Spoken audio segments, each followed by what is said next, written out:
Hoje é o Dia Nacional de Combate ao Câncer Infantil, hoje, 23 de novembro.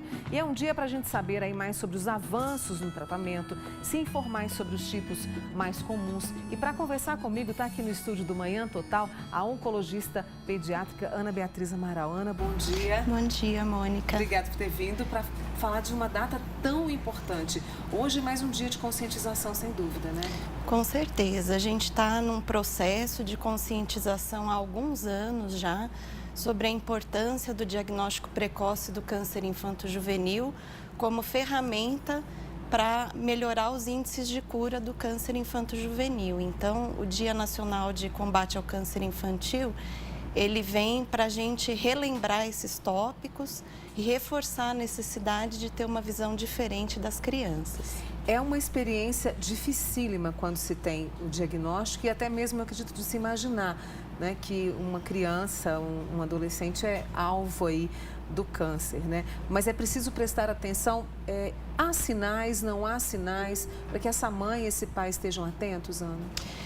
No câncer infanto-juvenil, a gente não tem prevenções primárias, exames que a gente faça regularmente na criança, que façam a gente detectar alguma coisa que possa ser um pré-câncer. Então, a gente só tem o que a gente chama de prevenção secundária.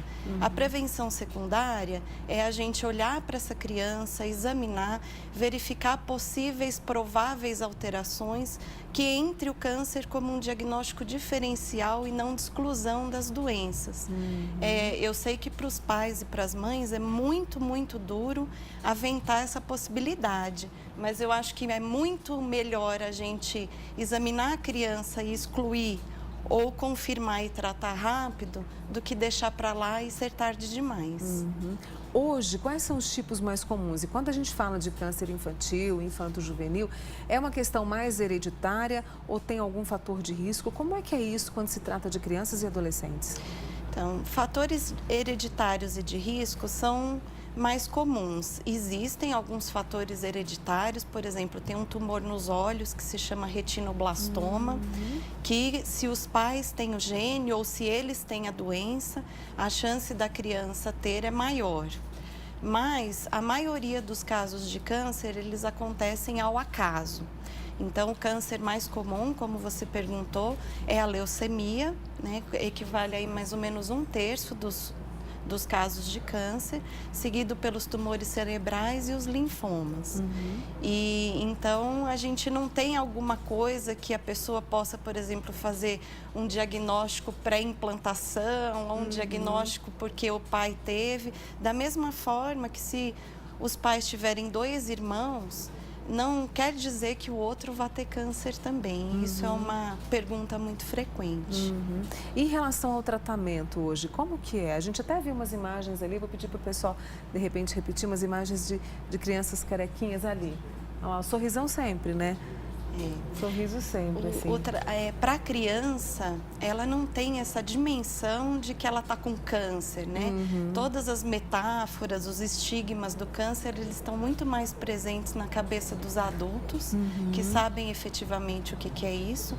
Agora, a criança, ela é muito inocente nesse sentido, né? Então, ela está ali, se ela não estiver sentindo dor, se ela não estiver sentindo incômodo, ela está com o sorinho na mão correndo. Correndo para lá, para cá e brincando muito, né? E isso é um trunfo, porque eu acho que o tratamento é tão sofrido que ela passa por esse tratamento de uma maneira um pouco mais suave. E aí cabe a nós manter isso, né? Então, manter a saúde física, buscar uma saúde mental durante o tratamento e também evitar o máximo possível de que ela tenha sequelas no futuro.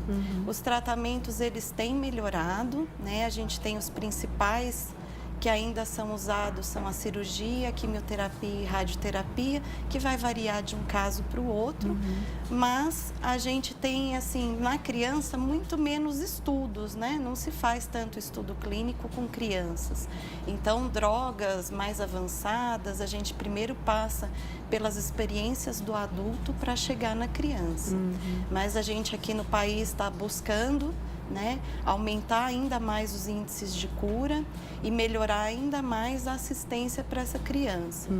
A gente tem vários trabalhos da Sociedade Brasileira de Oncologia Pediátrica, enfatizando não só esse ponto que a gente falou do diagnóstico precoce, mas a necessidade de que o suporte que essa criança recebe ao longo do tratamento, quer dizer, não só a químio, não só a rádio, não só a cirurgia, mas o cuidado pediátrico, o cuidado psicológico, o cuidado da enfermagem, da nutrição, que eles sejam o melhor possível para você melhorar a qualidade de vida da criança. Porque ela está passando por um momento tão bonito da vida que é a infância. Então, durante o tratamento, para não perder isso, eu estou me lembrando muito do trabalho que se tem aqui no Hospital do Câncer, né, com as crianças, a brinquedoteca, o trabalho de arte, o trabalho de pintura. Quer dizer, é manter isso durante o tratamento para que ela tenha força e os pais também tenham um pouco mais de tranquilidade. Esse trabalho que é desenvolvido é fundamental, porque a criança ela já perde muita coisa, é verdade, né? Ela perde aquele momento que ela está aprendendo, descobrindo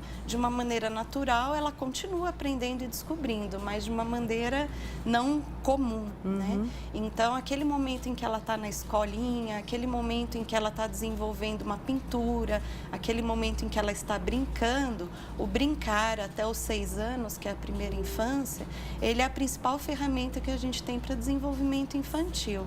Então, é indispensável. A gente, às vezes, é até engraçado, porque a gente vai atender o paciente, ele não quer descer de jeito nenhum da brinquedoteca, porque ele quer estar ali para se divertir. Às vezes eu já atendi mãe sozinha, porque o filho está brincando, né? Então, hoje, 23 de novembro, é uma data importante.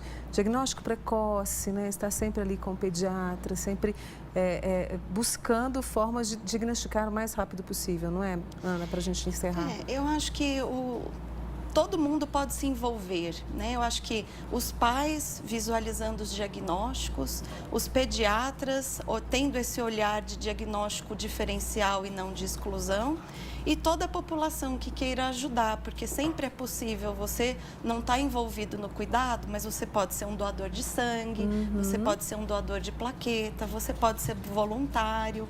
Então, todo mundo pode se envolver. Eu acho que é um assunto de conhecimento geral pelo impacto que ele tem na mortalidade infanto-juvenil. Fica o recado da doutora Ana Beatriz Amaral, oncologista pediátrica, hoje aqui no Manhã Total, essa data tão importante que a gente não poderia, né, passar em branco. Ana, muito obrigada. Inspiração cada vez mais para o seu trabalho, tá? Eu que agradeço o convite e eu convido a todos a ler um pouco mais e conhecer um pouco mais. O câncer infanto-juvenil, ele tem muito mais coisas do que aqueles estigmas que a gente imagina. E a gente vai voltar a falar sobre isso, tá bom? Obrigada. Obrigada, Ana.